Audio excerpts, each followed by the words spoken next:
All right, welcome to the Love is Our Nature podcast. I am your host, Cesar Rodriguez, and as usual, I'm actually very excited for the people that are joining me today. Zaina de Gaia is back as the amazing co host, Hey. and we have Jan Edwards as my guest today. And I want to tell you a little bit about Jan.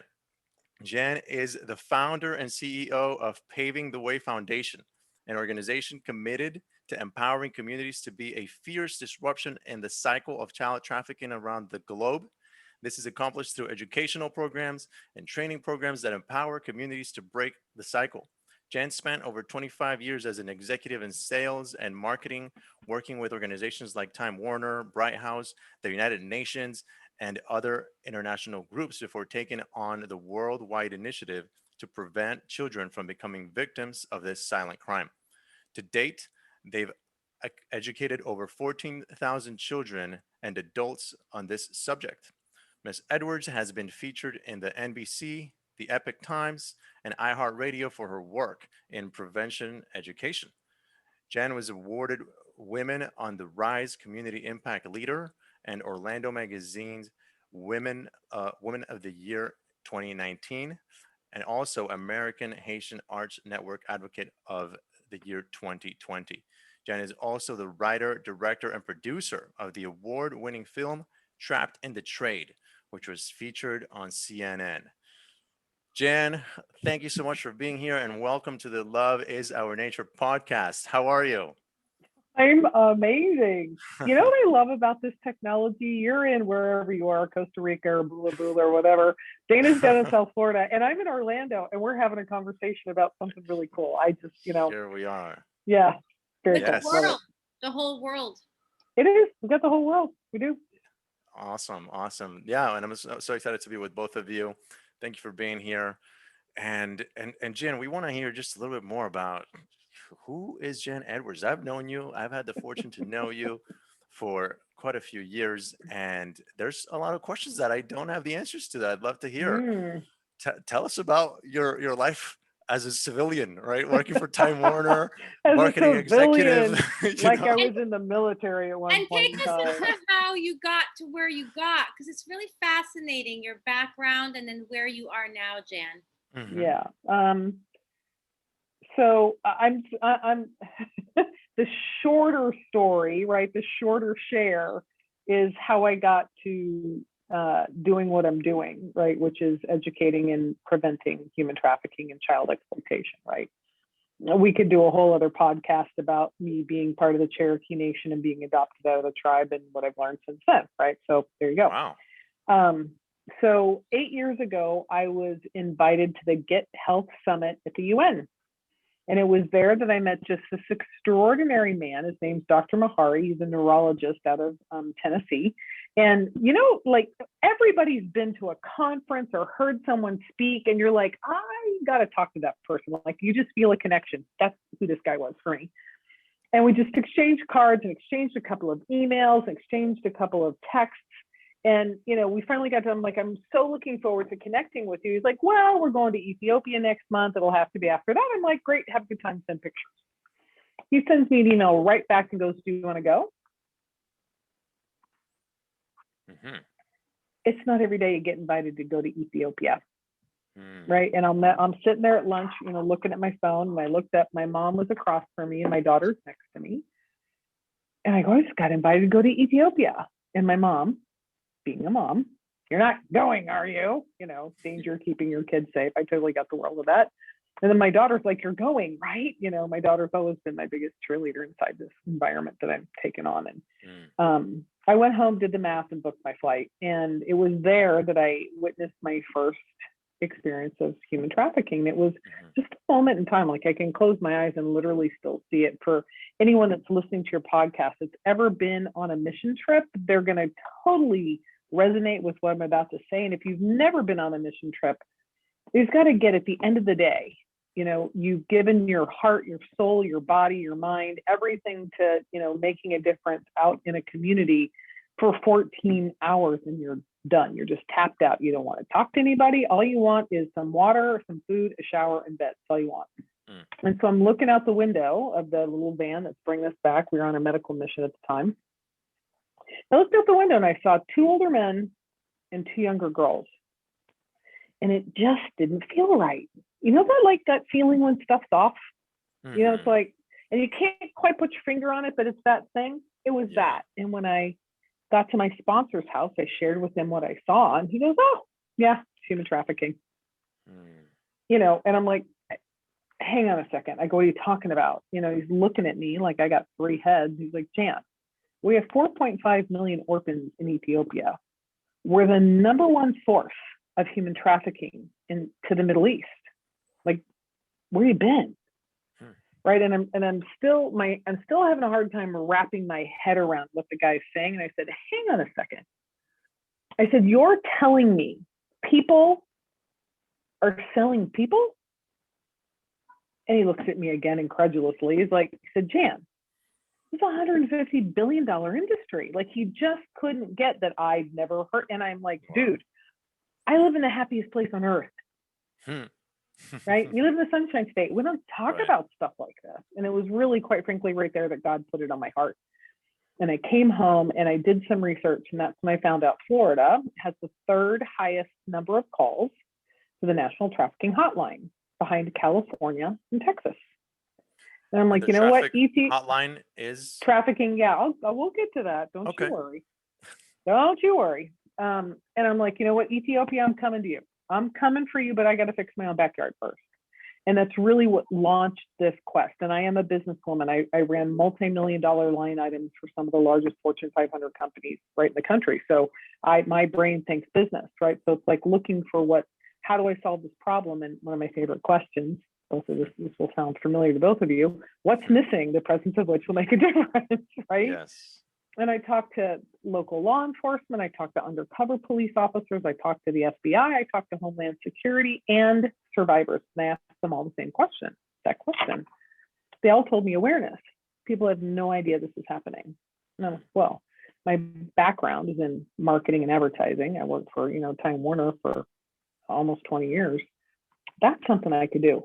Like I don't have the heart to, rescue people.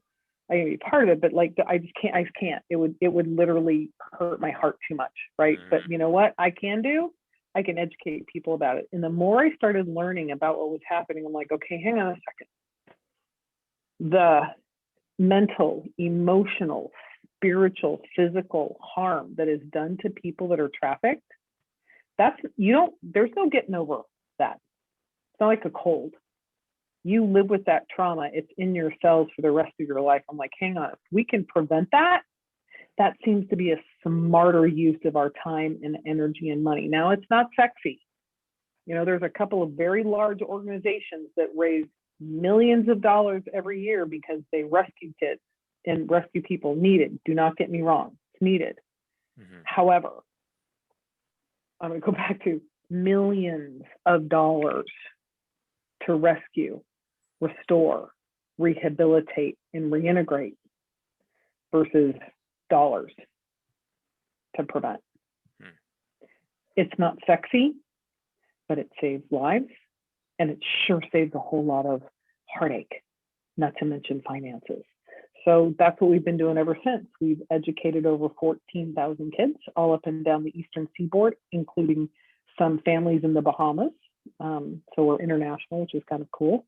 And part of the process, that got us here was me really committed to our kids having a say in how life goes. Like really, regardless of the circumstances. And the thing that's been fascinating for me in educating our kids is one, they're hungry for this information. They're hungry for it. They so appreciate someone coming in and having this kind of hard and uncomfortable conversation. Yeah. And it really resonates with them. Like they really take on, look, I could prevent this. I could be a hero. I could save someone's life too. Out of it's the right thing to do, not out of obligation or not out of anything else. Because once they see what happens and they get a sense of it, it alters the whole conversation. They'll go home and talk to their parents. They'll talk to their friends. They talk to their siblings. So that's the piece that I think so remarkable is, parents are so fearful of having this conversation with their kids. And I'm over here, they're on the edge of their seats. They're ready for it. They're craving it. And so when they go home and talk to their parents, it's a whole new world for parents going, oh my God, now I really do have to be prepared. So that's why we've created a whole different curriculum for parents. So we've got kids coming home talking to parents that at least have a sense of what their kids are talking about. And then they can actually have this open dialogue. Yes. And to me, that's everything as a parent. It's super easy to do the wandering finger of blame. You should have known. Why didn't you know? I've told you before, on and on and on, where we've really, it's having the kids discover it for themselves, and then they own it. Then it's theirs. Can't take it away from them. And then they get to share it and give it away. Yeah. So yeah. Wow. Yeah. You can tell I really kind of like what I do. Yeah. And it's one of the things that I love about you is your passion, and even more so, like, your high spirit. That Thanks. was my main motivation for inviting you to have the conversation that we're going to have today, which is around giving space to the darkness, right? I'm going to refer to Mhm. darkness as to different things, right? Like Right. maybe some of the things that are going on in the world that are Mhm. hard to be with, right? Are hard to stomach. And we'll also talk about darkness within ourselves, right? Or darkness within Mhm. our people in our lives, right? And Yep. giving space to that. And why I thought about you specifically is because you are very involved in one of the things that, if you ask me, is like one of the most heinous things that goes on. Yeah. And you're in that conversation on a daily basis, right? You talk Yep. to people that are boots on the ground, and and then I interact with you, I talk with you, and you're like the joy of the world, you know? Yes. And I'm Light like, of the world. Lightness, right, joy. exactly. So Yeah. so Well, I and said to it's myself, funny. I need to ask Jan, how do you Yeah. do it, Jan? How do you do it? Because I want to know, and listeners want to know. And somebody asked me about my secret sauce earlier today, and I'm like, you know, um, God's my one word answer, right? And if you Hmm. don't believe in God, that's okay. That's my answer for me. Hmm. People say that all the time. They're like, oh my gosh, how can you be with that? And I'm like, look, I'm saving lives. I'm on the front end, right? Hmm. Because I know what's happening, because I have friends that are in law enforcement. I have friends that are survivor warriors. I have friends that, work in the rehabilitation, reintegration space. So, I'm like Switzerland. I tell people I'm like Switzerland. We have relationships with everybody.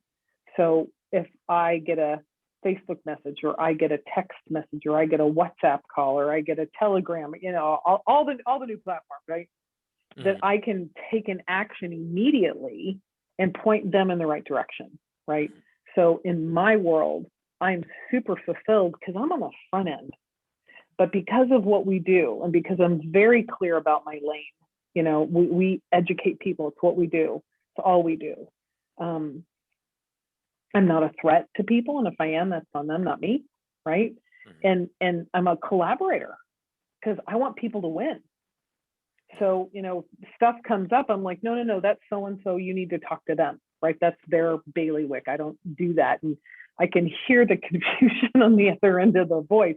When I see grants that are available for other organizations, I email it to people, and I'm sure they're over here going, like, look, it's not my lane. Why would I Right. even think about competing with you for that? Because it's got nothing to do with what I do. So I've really established our organization and our teams really established a reputation of, we're clear on what we do, Hmm. we're succinct in our messaging, and we really are committed to collaborating with people so everybody wins. So Hmm. that's really part of what has me be so fulfilled is Hmm. when I'm literally saving lives. We Yeah. trained 350 kids in a middle school 2 years ago now, and we did it was 2 weeks, over a 2 week period of time. And within 7 days of my last training, this little girl had got a request on her phone for an inappropriate picture. And she immediately told her parents. They called the police. They called the school administrator, and they got the guy, right? Wow. And she said, I knew exactly what to do because of Miss Jan's training. Wow. That saved a life, because the conversation we have with the kids is the moment you take a picture and it leaves your phone, you can't get it back. Mm-hmm. There's no getting that back. And colleges and businesses and recruiters look at your social media. Yeah. It's really simple for someone to take that inappropriate picture the child put, 5 years ago on their social media, and that would literally damage their future for the rest of their life. Yeah. So we really spend time having kids doing the critical thinking that, in my opinion, is missing in our current education system. So we have them think, and I think that's one of the things that has our curriculum really resonate with the kids is we have dialogue, we have conversations, right? Mm-hmm. I ask questions, they do the thinking, and then we discover it together. Right. Okay. So you would get a certain level of fulfillment from seeing the results, knowing they're making a difference, knowing you're saving lives. Yeah. And it still leaves me with, how do you deal with those moments though, where you're talking to one of your survivor warriors and they tell you the story, right? And then You be just in be that with world. it. Yeah. You just be with it. There was a little girl. I went up and had a conversation with one of the community colleges. Here's a little girl. She came in about 3/4 of the way through the presentation, about 7 months pregnant, and she asked some really poignant questions. And I had a funny feeling, right? I'm like, she's asking a little bit too specific of a question, right? And I said, she said, can I talk to you? I said, sure. And I said, well, let's go, have a snack. So I did. And she thanked me profusely for having the conversation. She said, I just recently left for life. I'm like, okay. She was probably 18, and she shared with me that her mom abandoned her in the Dominican Republic. So she moved up here and moved in with her dad. And her dad worked all the time. So, how 16-year-old brain works. Well, maybe I'll get a job so my dad won't have to work so hard, right? Being helpful. And went to work for a strip club. And within a couple of months, now mind you, she was a minor. Strip club hired her. Okay. A couple months in, guys like, hey, do you want to make more money? Started pimping her out. And I said, well, what had you choose to leave? Because there's no rescuing, by the way. They choose to leave. And she said the second time the guy held a gun to my head while I was pregnant. I got it. And I, because what was right there for me, Caesar, was what'd your friends say, right? Because I have friends that I'm clear and unclear. Two of you are like right in that group. Like if I called Dana and said, hi, I'm about to do something really stupid, right? Like if I just said that, you'd be like, where are you? Don't move. I'm coming to, I'm sending someone to come get you, right? Yes. You'd be like, don't move, right? And she said, oh, and this is the part that just broke my heart. She said, oh, well, my friends loved watching me drive up in my Pimp's Mercedes. I sat in my car and I cried for 30 minutes. To think that her friends were more enamored by the car that she drove than what was happening to her. Yeah. That's why I'm so committed to having this conversation. Yeah. Because our kids are interacting with one another, object to object, versus person to person. Like it's all about the flash. And when we show our film, they have the experience of what it is to be in that girl's shoes. And it's emotional for them. And they don't want anybody to feel like that. Yeah. And that's really what alters it for them, is it's no longer a thing. It's no longer a thing happening, something happening to us. It's actually something happening to a person that they happen to know. Right. So like humanizing Yeah. people. So there are moments when I cry for sure, but God's given me some superpower that I can actually be with it. Hmm. And if not, I'd be in a, fetal position over in the corner. But Hmm. my drive is the more conversations we have, the more kids we actually can prevent going down a pathway that they can't come back from. Yeah. At least not the way they'd want to. Yeah. Thank you for sharing that. There are so many things that come to mind. Ever since I left my last job like 9 years ago, I started spending more time at home and had more time for Mm-hmm. myself, right? And I remember that's when I started wondering what else is going on in the world. And I started finding out about many things that are going on in the Mm-hmm. world that were very sad. Wars. Yeah. Now you got airstrikes, right? Countries that we have had. I couldn't find the reason why we went to war with, and then Mm-hmm. eventually finding out like there was this public deception and why we went to war, which has happened quite a few Look, times. war is always about public deception. Don't kid yourself. Right. It's all about making money, and it's not us making money, by the way. Right. Yeah. I mean, Vietnam, right? Everybody found out like that was based on a lie, and then weapons of Right? mass destruction in Yep. Iraq, and then there was Yep. no weapons of mass destruction in Iraq. And then you look at all the collateral damage, right? And like, Mm-hmm. and I'm like, these are human beings, like Mm-hmm. women, children, and nowadays with the internet, you even can find footage of airstrikes happening, and like one Oh moment yeah. they're there, the next And moment then they're not. there's Yeah, I don't want pieces to of watch any. that. Yeah, I Right. don't want to Yeah, I watch don't that. recommend Yeah, I it. don't want to watch that. Mm-mm. as a as No. a as a younger male myself, I couldn't help Mm-mm. but like wonder like, is that really happening? And I did watch some of that stuff, right? Yeah, yeah. Well, And I took my mom to go see the movie Pearl Harbor when it first hmm came out a long time ago, yeah. and my dad was a World War II pilot, Navy Hmm. pilot, right? And they were stationed in Morocco, and she remembers that that entire period of time because she had been married to a military guy before my dad, Hmm. and we're watching a movie, and she's like, "That's exactly what happened. Like they knew something was happening." Mm. And they didn't get the information to them soon enough. And I remember, Caesar, the 45-minute fight scene, Hmm. I sobbed the whole time, Mm. being with all the lives that were lost needlessly, Hmm. and the impact on families and friends and the environment. Right. I mean, the scene where he's literally rowing, that guy's rowing a rowboat through the sea of bodies in the ocean. That's Mm. what it was like. Yeah. My dad's best friend was one of the very first aces in the Pacific War. He was there. He was actually up in the air Mm. when they came over the mountains, and I think he took 7 of them down, right?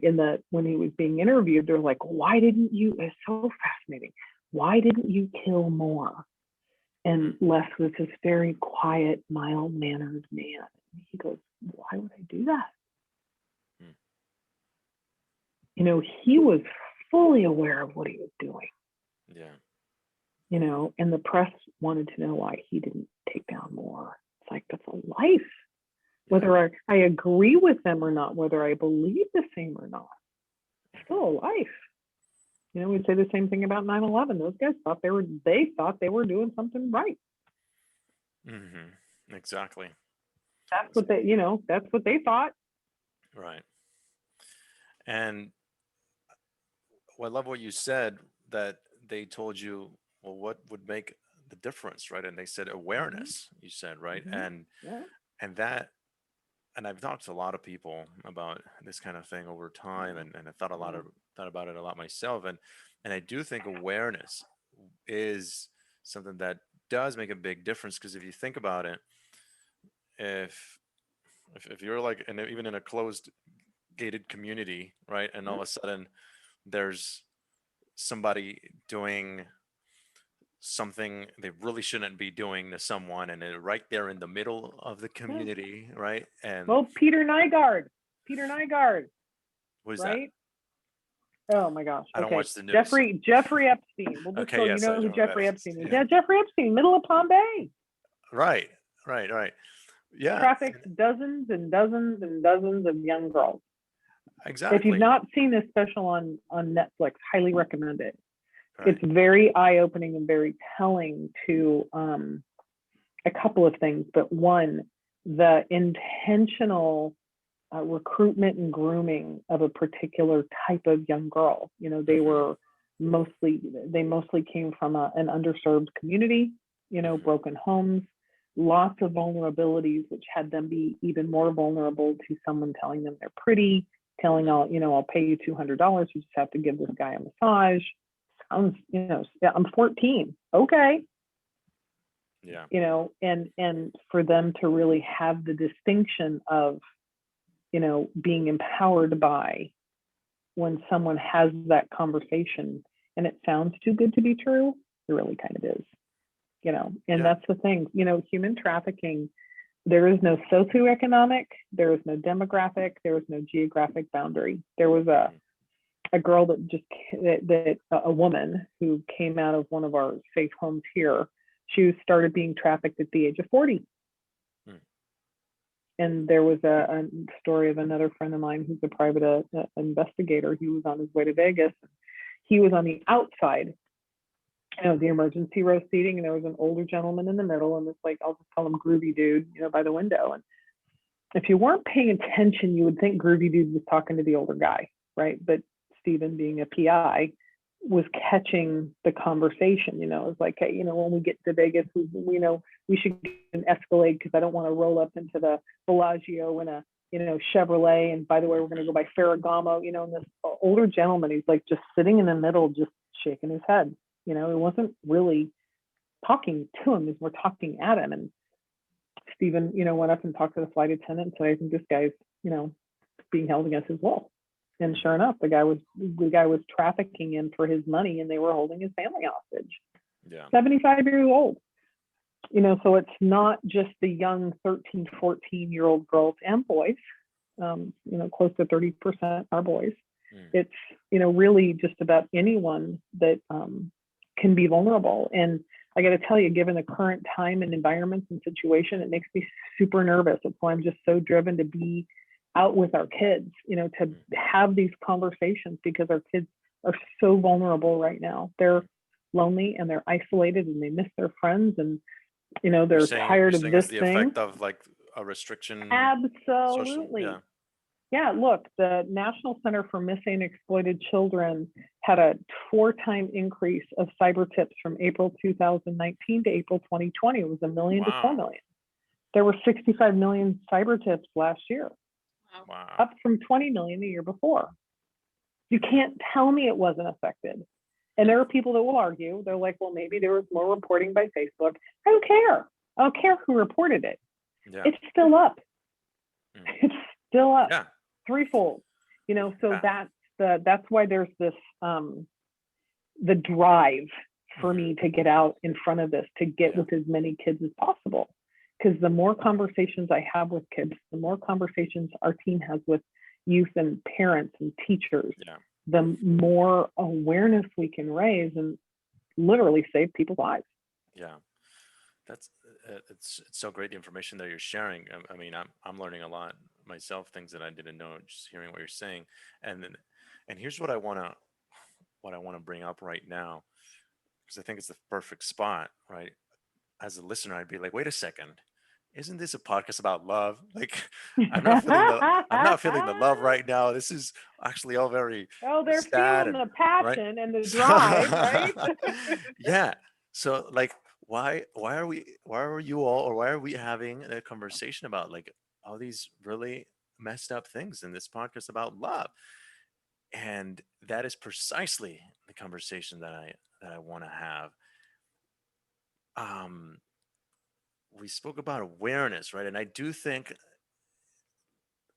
um, if something really messed up is happening right next to you, we do something about it. If you're with a group of your friends and classes, somebody's doing and somebody's about to like do something really messed up, everybody kind of interrupts. Or if you're in the grocery store, Yeah. like people, if it's like in our proximity, in our vicinity, like we stop, right? If there's an old lady on the Yeah. ground, she can't get up, we help her up, right? If somebody's Yeah. starving to death and they're right What next to there is you, you to got spare do. food, you give them some of your spare food. Is what we do, and we definitely saw it now, which is beautiful actually. Right now, in with the the great quarantine of 2020, right? And so many people lost their jobs. I saw so many beautiful groups and social media forming about like, hey, whatever you need, don't be afraid Yep. to ask. We got you. And I'm like, where, like that, mind you, that's awesome, right? I don't want to discredit any of that. Hmm. And I asked myself, where's that kind of solidarity been with countries like Libya, like Yemen, right? That we've bombed to smithereens for political reasons. And and it goes back to what you said, right? Awareness. Now, what does any of this have to do with love?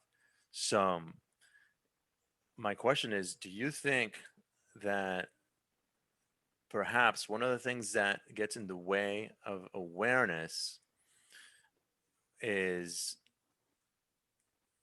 the fact that maybe people have a hard time stomaching the things that are happening?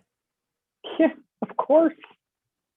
Of Yeah. course, when I first started this conversation 8 years ago, it was clear I want to talk to parents. That's what I want to Mhm. talk to parents. And they Yeah. were like, la la la la la, Hmm.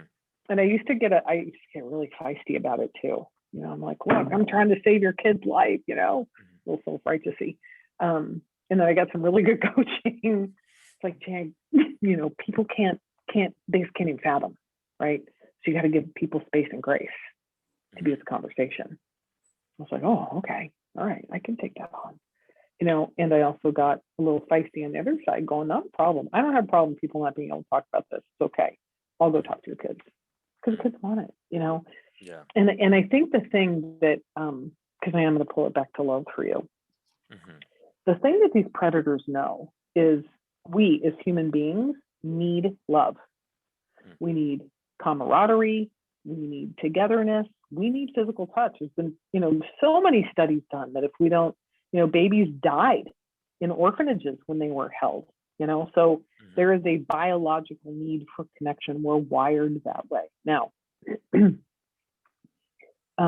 don't come with handbooks, Hmm. so what works for one person doesn't necessarily work for another. You can kind of get the same context, but we're each individual. So I think there's a lot of families that you've got, I think it's 1 in 3 girls and 1 in 5 boys have been sexually assaulted by the age of 18. Hmm.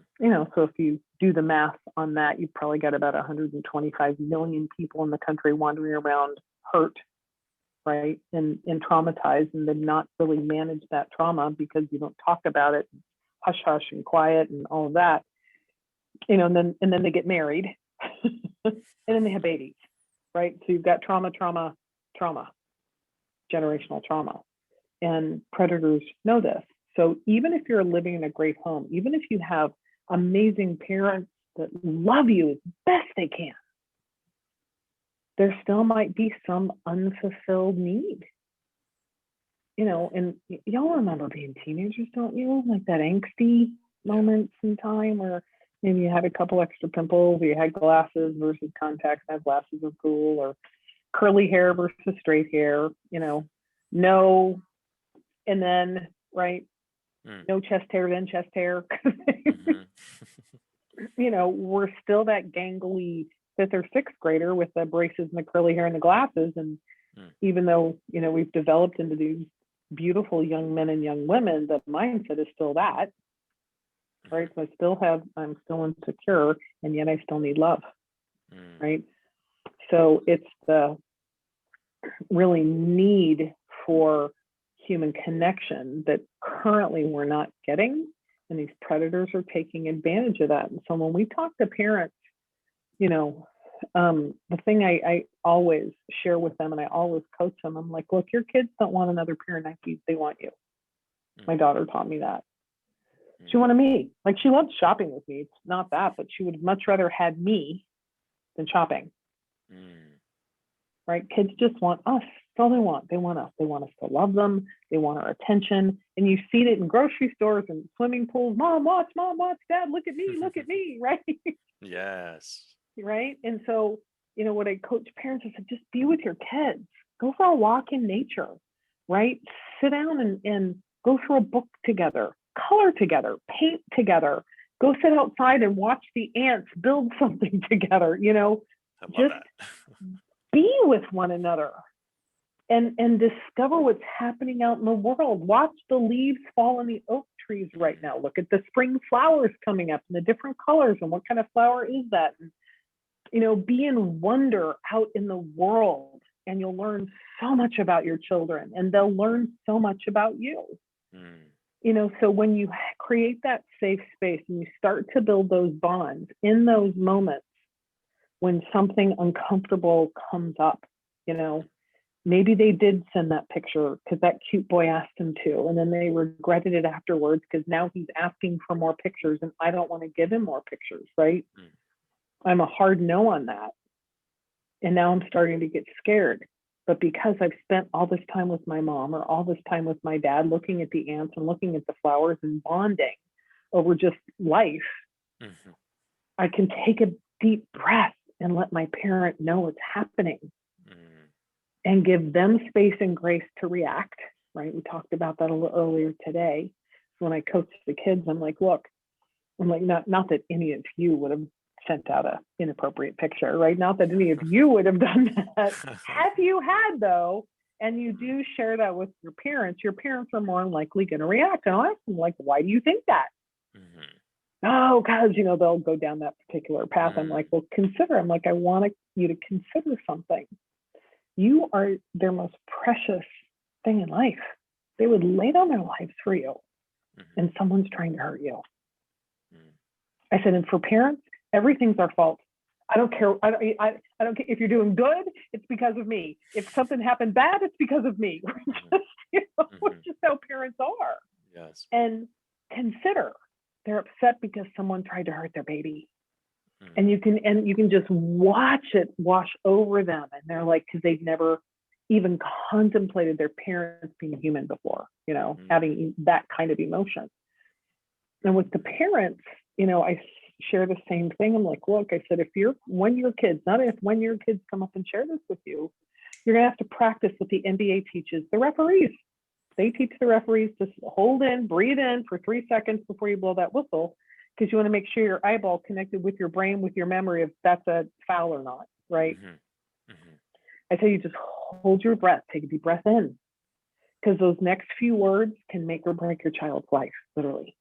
mm, They just come to you vulnerably and openly sharing something that they've done that they probably, remember that gut feeling we talked about? They mhm, probably knew they shouldn't have, felt pressured to do that, felt pressure to fit in. In that moment, you've got to take that deep breath and just look at them and have zero reaction, as challenging as that's going to be. mhm. And just go, it'll be okay, baby. We'll figure it out. Let's talk about it. Yeah. Even tone, take a deep breath. Now, Mhm. you can go to the bathroom and scream into a pillow later, to get that out for yourself. But, our kids' prefrontal cortex is not developed until you're 25 or 28. Yeah. They really don't know any better. Yeah. So given that they have this need for love, given that they're in this isolated environment, and the parents, they're freaked out too, right? So they're picking up on that energy. Mhm. So if everybody just takes a deep breath, you know,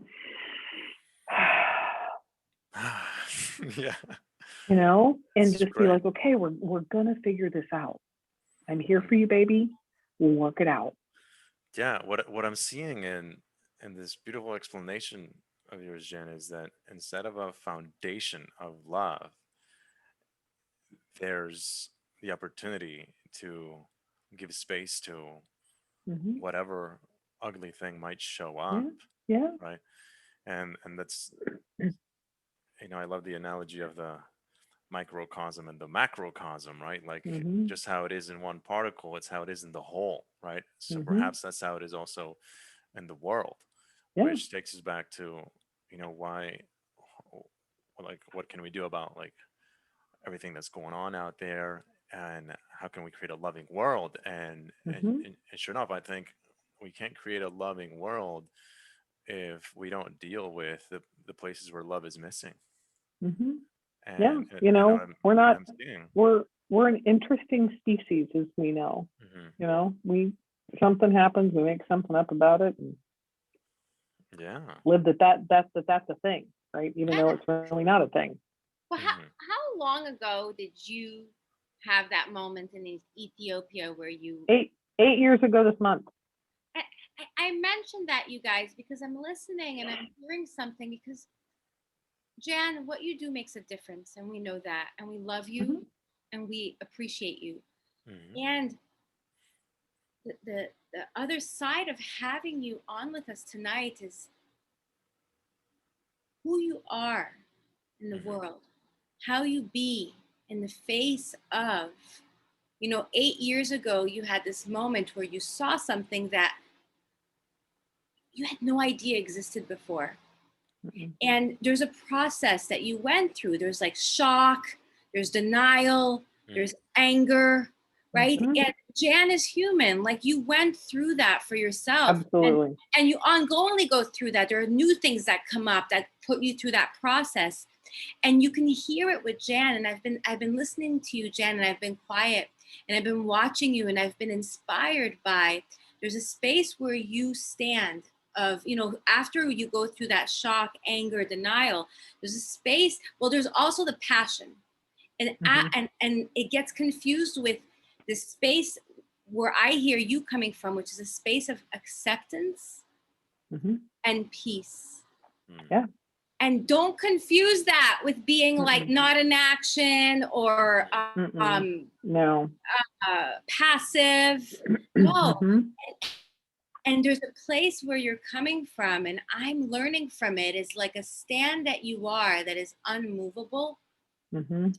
because you've gone through those spaces Yes. and you come to a place of power, and only in that place of power can you really do something about it, because you've accepted it. And I hate to use that word because people hear it so passive. Right.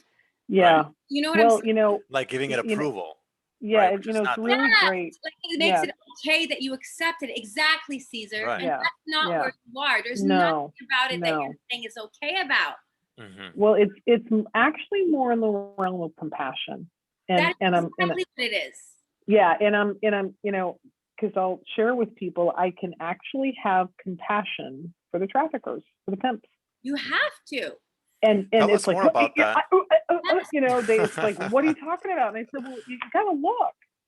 People don't wake up one morning and go, I'm gonna sell people today. Yep, that's what I'm gonna do. I'm gonna go kidnap some girls and Right. lure them in and harm them, and I'm gonna sell them. Yep, you don't wake up that way.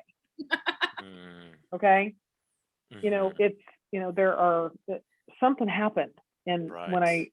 one of the very first conferences I went to a session by Homeland Security, and they shared that of the traffickers and pimps they've arrested, close to 95% of them were psychopaths Mm. and had dissociation disorder, depersonalization disorder, bipolar disorder, schizophrenia, et cetera, et cetera, et cetera, because of the level of abuse they'd experienced as a child.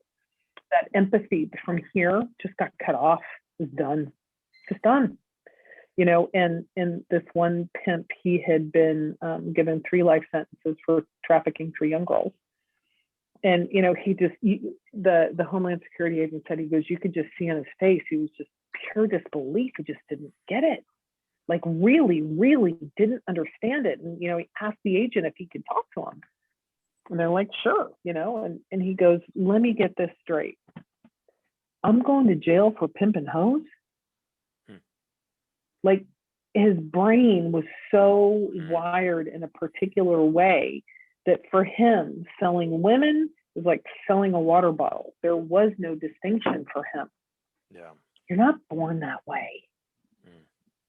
That gets developed over time. Right. Something happened And Jen, over and over and over again.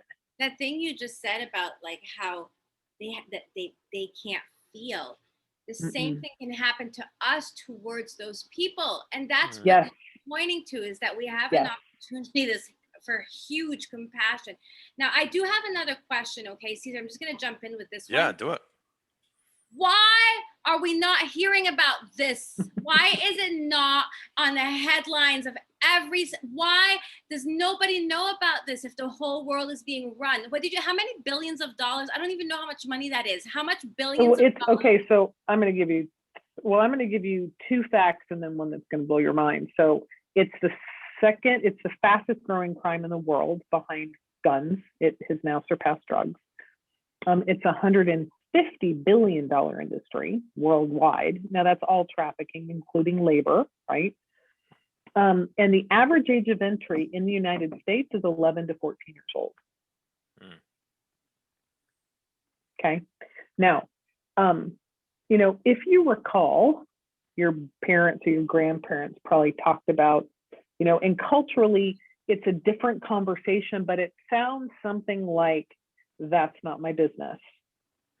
We don't share our dirty laundry with neighbors.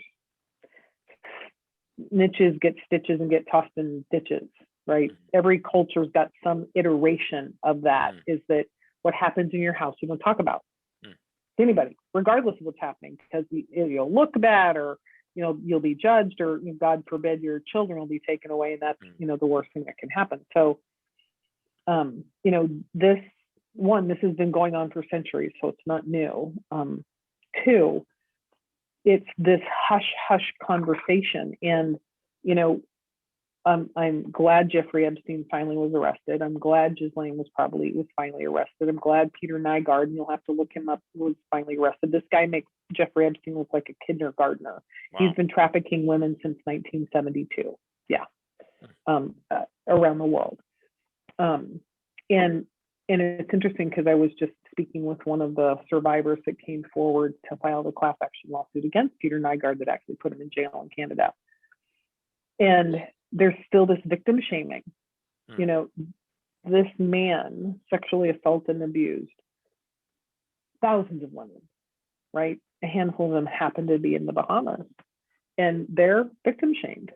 They are decimated in society because somehow it's their fault.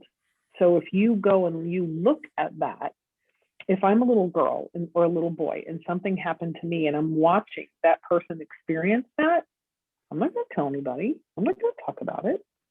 I'll suffer because the consequences seem way worse. And so there's this hush, don't tell anybody. Then we still have this victim shaming thing going on, right? And then you've got all this money and power associated with it. And then people like you are screaming at the top of the mountains, right, for people to hear. Yes. And we'll keep screaming. I feel like I told people, I feel like Horton Hears a Who. You guys remember that cartoon, Horton Hears a Who? There's a whole little world on a little dandelion flower.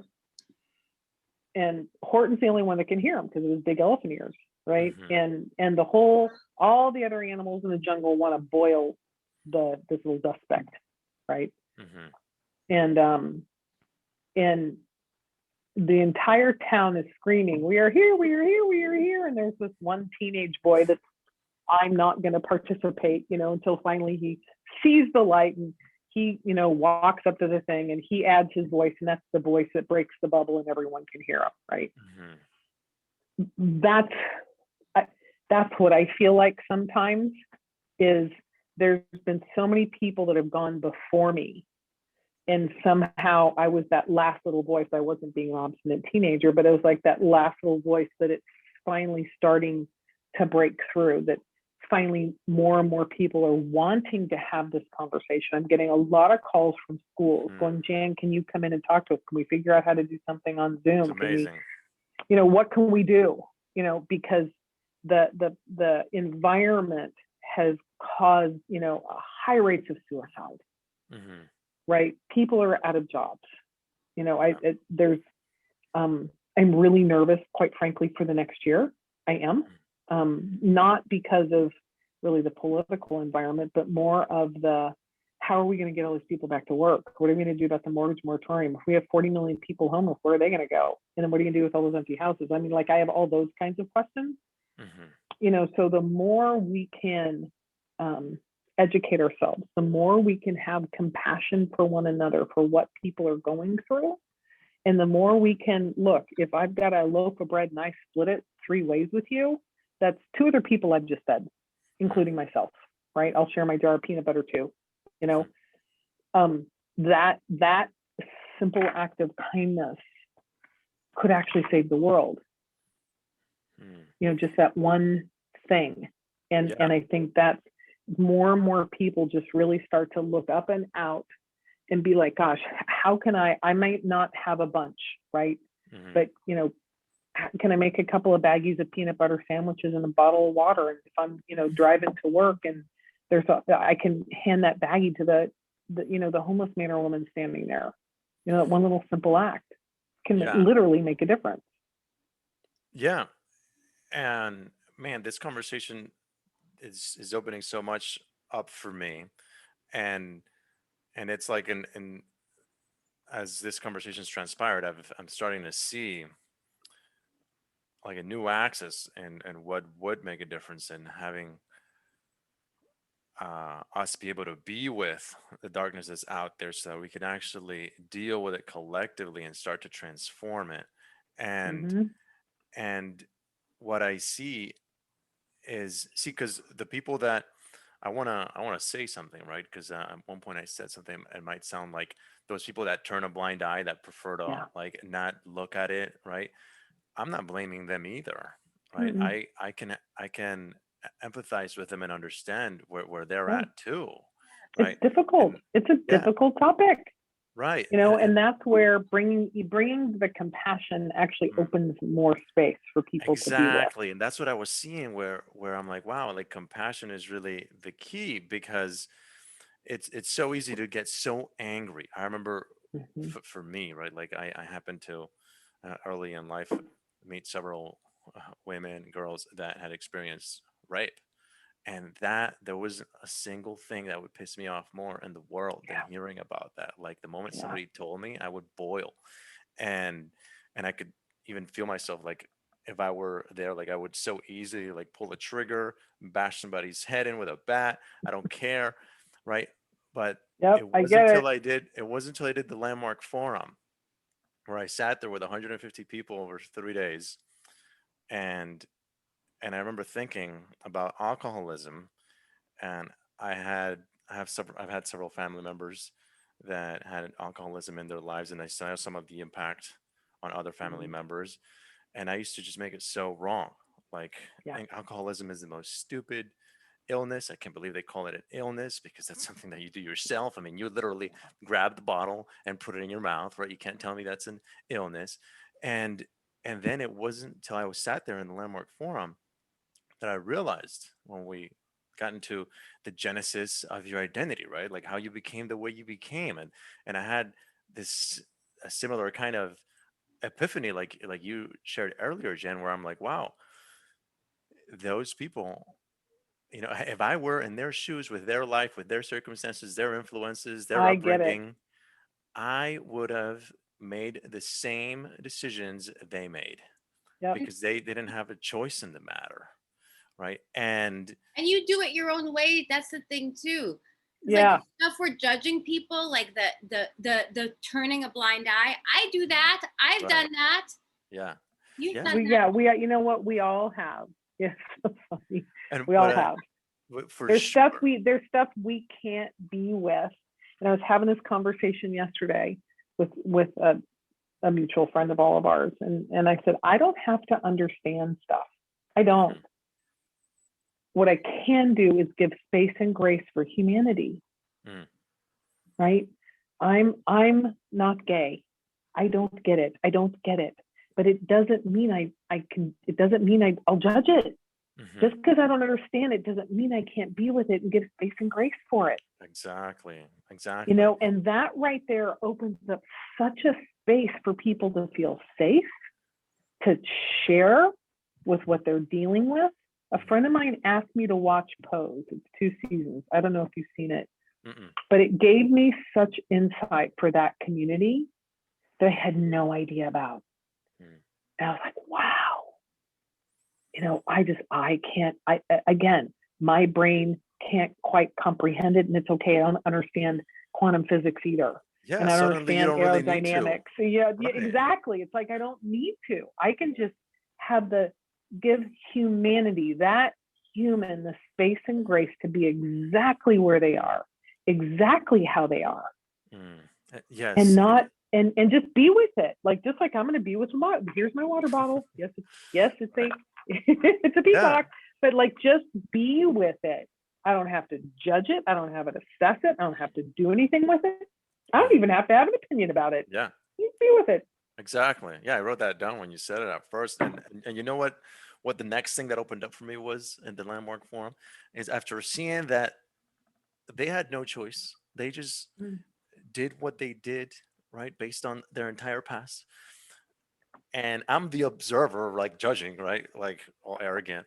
Well, we always Right. do. Well, we That's where I'm like, do. wow, if I'm the one that sees that they have a choice, instead of pointing the finger over there and judging them, why don't I actually extend a hand and see how I can make a difference and support them where they are, right? Yes.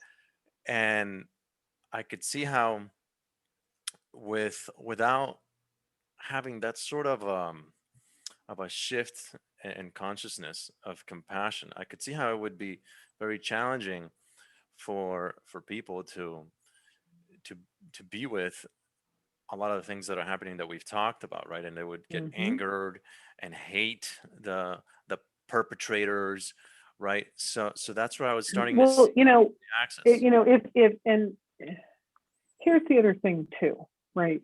Is there's a space for forgiveness. Hmm. But if you've never been violated before, Yeah. right? Even robbed, if you've never been robbed before, if you've never, you know, whether it's been sexually violated, verbally violated, it, you have a really hard time comprehending that space, right? But mostly something's happened to everybody, right? It might not be at gunpoint, it might not be rape, it might not be abuse, but a lingering experience. We can at least comprehend that. When our best friend, stole our boyfriend or girlfriend, right? Yep. And that betrayal and that sense of anger and frustration. Now, there's all those moments in life that each of us have experienced, and yet somewhere along the way we can find forgiveness for that person. And you keep looking as like, what would, what's going on over there such that person chose that path? Yeah. I don't know. Like what you said, you discovered, if I lived that life, I probably would have done the same thing. Not even probably. It's exactly what I would. Yeah. Well, you Yeah. could have done drugs, you could have done Right. cutting, you could, you could have Yeah. gambled, you could have done a bit of sex. I mean, there's millions of ways that you could have self-medicated, right? Yeah. Alcohol just happened to be that person's choice, Hmm. but to be able to really see how much more alike we are Yes. than different, how much that we really do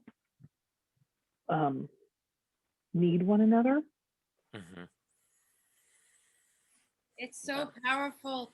I want to point to something too, Jan, that you've been pointing at is your conversation, your problems are really these big problems. Mm. And Hmm. it's inspiring to listen to. It's a little like not overwhelming, but you don't hear people talking about what you're talking about, right? So I just wanted Yeah. to point to that. And the opportunity that you're pointing to open our hearts and be interested in what we're not interested in um, is what we all want. We all want to be a human family. That's who we are. We want to be loved and we We want to really be do. supported and we want to be in community. And these things can separate us. Like we've all been pretty Mhm. angry, and that's Yeah. why we brought you on the show, Jan. Yeah. It's been very divisive. It's been very confronting. It's been very upsetting, and it's going to keep going. You woke Mhm. up to this 8 years ago. There are people that don't even know about this. There are people that are going to find out tomorrow. There are people that are going to find, and we're the ones that are there, like you said, Caesar. We're there, like watching people. We're Mhm. observing it now. So Mhm. we Mhm. do. We have a responsibility. We can either say, you're drinking the bottle. Mhm. Mm-mm. Yeah, and it's the, and that's part of what our education does for the kids is where what I lead them with is actions, and it's not, you can't be a bystander anymore. It can't be. I Mhm. give you actions to take. I give you phone numbers back to the hotline, which I promise you I will get to. Mhm. Um, I give people actions to take that. And for me, like once you know what human trafficking is, right? And once you have a sense of what the signs are, then I can actually start to see what to look for. And then I can take an action. And that action is, I share with people the hotline number, which is 888-3737-888. And if you're listening to this podcast in your car, do not pull over and put this phone number in your car. Just replay it or write it down somewhere. And if you're listening to this podcast at home, put the number in your phone. It's the National Trafficking Hotline number. And the moment you call it, they'll say, "Are you okay?" Right? And you'll be like, "Yep, I'm at the corner of X and Y. I'm at the XYZ convenience store and something just doesn't feel right. There's two girls standing off to the side. They're inappropriately dressed. It's the middle of the day. It just feels weird, right?" Mhm. And then they'll instruct you from there. And then I tell people, if someone's stuffing someone in a car, or someone screaming, "Not my father," I mean, it's an evident, Mhm. that's not an art. I go, you call 911, take a picture of the license plate if you can. And I'm like, don't go in. Right? Mhm. The sense would be to go in and save someone. It's like, no, no, no. There are trained professionals that are moments away, right? Yeah. Do what you did. What you could. You picked up the phone. You called 911. Two, you took a picture of the license plate. And three, you got a description of people. Yeah. That right there will save a life, right? Because we can no longer be bystanders. And when people are empowered to know what to do, that alters their experience of themselves. Because every single time we talk in public or on a podcast, I'll get a ping on one of my social media platforms and be like, "Jan, I called the number. Thank you." Right? I gave them something to do, because there's people that have also seen something and not known what to do and have lived with that regret ever since. And so knowing what to look for, knowing to look for emaciation, knowing to look for, there's a difference between shy and submissive, right? Submissive is this whole enveloping of the energy. Shy is just kind of like this, right? And Mhm. trusting your gut. That's what I tell people, that the most, you've got more neuroreceptors in your gut than you do in your brain. Trust your gut. If something feels off, pay attention. Mm. Take a picture, Yes. call the number. And there's no, every single survivor we've ever talked to has said, "I wish someone would have picked up the phone and called." Yeah. Wow. And we get to be that person. And that's, to me, one of the most selfless acts a human being can do for another human being, is take that risk and pick up the phone and make the call. Yeah. It's a Yeah, risk. that's I love this because we get so programmed, like you said earlier, to don't get involved, turn away, Mm-hmm. don't talk to strangers, mind your own business, right? And yeah, I think I'm actually seeing that break down little by little, which I love. Talk to strangers. I think you discover Mm-hmm. who you are the most when you're Absolutely. actually talking to strangers, which is great. And there's something I want to share. I love sharing about the lessons that I've received from plant medicine in this podcast as well. And I think I mentioned a little bit to you, Jan, when we spoke earlier, when I was in ceremony one time. This was earlier on, and I had a pretty challenging ceremony where, or journey, where I was feeling the burden of a lot of the suffering that's going on in the world. And I'm talking to the point where it felt physically heavy that I couldn't even breathe. I would have such a hard time breathing. And I actually collapsed a couple times, maybe three times. And the facilitator got worried. And I actually remember having the experience and the thought, like, this is not worth it. Like, I was Mm. ready to go. Like, I think when I collapsed would be because I would start to separate from my body in some way. Like, it's like my Yeah. spirit wanted to just, I didn't want to be with all the suffering that was Yeah. happening. And then I'd have moments and it was just so heavy. I remember experiencing myself like being a starving child, being a woman in labor, and just so many different things. And at one point, I'm laying there and I start hearing this thump and this buzz of an ohm, Mm. and all of a sudden, out of a psychedelic background, right, like all this mesh colors. I think I spoke about her in an earlier episode. I call her the the psychedelic hula dancer because she would just sway. It's like she came out like right off Psychedelic the, hula dancer. I love yeah, it. some I saw entity, her. you know. Yeah, she she says to me, like through the buzz, she was humming and dancing very slowly, side to side, swaying, where she just kind of, she couldn't interrupt what she was doing. It was like she was holding up the reality of this dimension or something. And she says, "You're avoiding and indulging." Mm. And I'm like, Mm. how could I be indulging in any of this? Like, this isn't a pleasure, a pleasant thing for me. How can you call this indulgence? And I was just kind of sat with it longer, and I'm like, oh wow, I could see how me wallowing in all this, it's like I'm intentionally indulging. It's like I'm getting some sort of a payoff by Mm. just wallowing. And now I start to see the avoiding part. Like, wow, I could see how my wallowing and my just feeling really bad about it all has me not do anything productive that could actually impact what's going on, right? Like with you, Jen, you could have just been so upset with what you saw 8 years ago that just like Yeah. would have you avoid the like any of it, right? But instead, you didn't indulge in it. You didn't indulge in sadness, and Mm-mm. you I was mad when he told me. I was right, mad. I'm like, what are you right, talking about? People are selling people. What yeah, do you mean? yeah, Look, this is like the 2000s, whatever. It's like, this is not the 1800s. This is the 1500s. What are you talking exactly, about? You exactly. know? Exactly. And so that's one thing that still brings me tons of value now from for so many different aspects of my life, with work, with stuff like this, where whenever I'm like on some funk, I'm like, oh, I'm avoiding and indulging.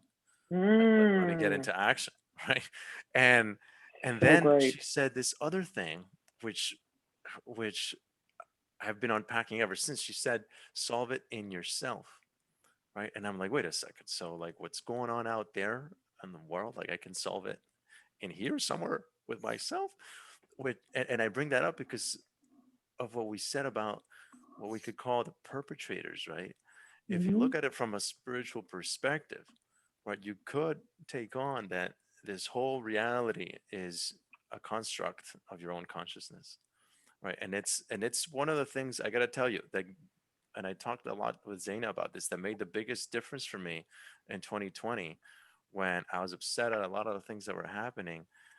I shifted from pointing fingers on like, we shouldn't be doing this. My clients' businesses are getting shut down. Employees are getting sent home. What do you mean Right. this? What do you mean that? Yeah. I shifted to, okay, where am I responsible for what's happening?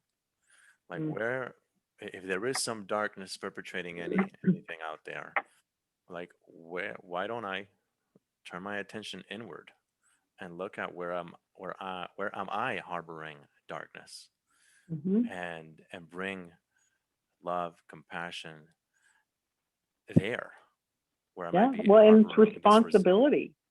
You know, Exactly. the responsibility of who we be in the world Yeah. impacts the world. Yeah. Yeah. It's so valuable, everything that you shared, Jen. Thanks, Really, thank you Caesar. so much. Um, And Caesar, I want to say something too. yes. That question is what got you to create this. What Hmm. question? This that question that you us getting to a place of like where can we be responsible, and like Mm, you said, Jen, responsible, and then it had you create this show yeah. because then we started taking actions to where we wanted to stand, and one of the things for you was love is our nature. That is Mm, that's what you're out to share with the world. Hmm. So yeah. Yeah. And it definitely wasn't coming up when I was just in reaction mode, upset at Yeah. everything, Yeah. and So I think that's one of the biggest takeaways out of the conversation today is maybe there is no such thing as a perpetrator, and we can learn to have compassion and take responsibility for everything that's happening. Not like to blame ourselves, but just discover Yeah, what yeah, it's there to it's teach us. that's an interesting concept of maybe there's no perpetrator. No, if you hurt me, Hmm. that's not okay. All right. Sure. However, you can look at what role did we as a Hmm. society play Hmm. in having that happen. Black Panther is one of my daughter's favorite movies, right? And if Hmm. you look at the cousin that showed up, he was left to fend for himself. Hmm. His father was taken away from him. The environment called for him to become who he was as a society, as a group of human beings that might have been in that neighborhood at the time. Yep, that's on us. We created that. Hmm. Took his family, lived on the street, made him a warrior. Exactly. Yeah, So there's that kind of responsibility we can I love take. that. I love that we shift from they, Mm-hmm. right, pointing that way, to we. Mm-hmm. We. And Yeah. you could even go deeper to me, Mm-hmm. because at the end of the day, that's the only place you can do any kind of work. Yeah. So, I can't do it. It's like I tell people I make my bed every morning. So it's the one thing I can actually physically control. yes. Right. All right. Well, amazing. Jan, I want to make sure I give you an opportunity to share with people. Is there any way besides calling 888-3737-888 when they see something sketchy? Is there anything they can do to support what you're up to, support Sure. paving the way? Please share with us. Absolutely. Well, that's the National Trafficking Hotline number. That is not my number. It's not what I do. Right. That's a whole separate organization funded by the government. Yeah, no, so people can find me on social media, right? So I'm on Instagram and Facebook and LinkedIn. What is your Instagram? Under Instagram is at Paving W. Hmm. Facebook is at Paving W or Jan Edwards. And then LinkedIn is Paving the Way Foundation and then Jan Edwards. I just joined Clubhouse on Sunday, Jan Edwards. I'm there too. Right. And our website is pavingthewayfoundation.org. And we've got dozens of resources on there. We have a parent toolkit parents can download. We've got a teen tech talk that's a one sheet of all the apps that predators use trying to lure our kids in and some of the recruitment tactics. We have some little videos. We've got volunteer forms. There are so many resources on our website that people can download for free. And we just invite them to engage in the conversation. I get it's uncomfortable. I Yeah. always take my glasses off to make a point so I can look in the camera. I get it's uncomfortable, and that's why we're here, right? Really, that's why we're here, is to help you cross over that bridge of not being okay and having uncomfortable conversations to being okay with having uncomfortable conversations and being empowered about it. And that's all it takes. One conversation can literally save a life. And that's why we've created all these tools to empower people to have those conversations and be okay, right? It's okay if you've got body sensations. It's okay if your heart's palpitating and your palms are sweaty. Your Makes kids me are to a going to question, thank Jan. you. Maybe what you're saying is going to answer this question, Ooh, because the last question I had for you is your superpower, right? You alluded earlier, maybe you have a superpower where you can just I be with it, right? I do actually have Right. several superpowers, but one of my I'd say my biggest superpower is I am a natural connector. Hmm. If you need something like in this space, right? I may not know. I may not have that contact, but I promise you one of my contacts has that contact. Exactly. And so That's awesome. I know people. It's my superpower. And the superpower of just being able to be with it all. Is that Yeah, superpower available to other people too? it is available to other How can they people. tap Of course. into it? Tell us. Well, they can go register for the Landmark Forum. That's one way. I'm just saying. It's a really good start, actually. We could say so much, but it's a great start. Yes. Yeah. Well, look, We'll have to do a whole episode on that. Well, Zana and I can't. You can though. There you go. Yeah, it's age is a hell of a price to pay for wisdom, right? And over, over time, and really starting to understand how human beings work and how human beings operate, you start to bring compassion for that. And when you lose your parents, right, you become, whether it's an only child or only children, and you're it, you realize the value, all the gifts they gave you, which has you be far more grateful and compassionate than you were probably when they were around. Mm-hmm. And so part of that's maturity, part of that's training. I've been on a self, personal growth and development quest for over 30 years.